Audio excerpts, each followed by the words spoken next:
नबी पाक ने सहाबा से पूछा, बताओ भाई अजीब ईमान किसका है? अर्ज की, या रसूल अल्लाह सल्लल्लाहु ताला अलैहि वसल्लम, अजीब ईमान नबियों का है। हुजूर ने फरमाया, उनका कैसे अजीब है? उनको तो अल्लाह ताला की वही नसीब होती है, फरिश्ता आता है। या रसूल अल्लाह, फिर फरिश्तों का?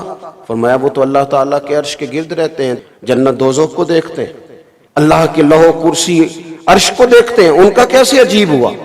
कहा, या रसूल अल्लाह, फिर हमारा सहाबा का ईमान अजीब है। तो हुजूर फरमाने लगे, तुमने तो सारे मौजज़ात देखे, तुमने तो चांद के 2 टुकड़े होते देखा है, तुमने तो पत्थरों को कलमा पढ़ते देखा है, तुमने तो दरख्तों को सजदा करते देखा है, तुम्हारा कैसे अजीब है? तो हुजूर फिर आप बताएं ना, अजीब, अनोखा, प्यारा, निराला ईमान किसका है? हुजूर ने फरमाया, अजीब ईमान उनका है जो मेरे बाद आएंगे, मुझे देखा नहीं होगा उन्होंने।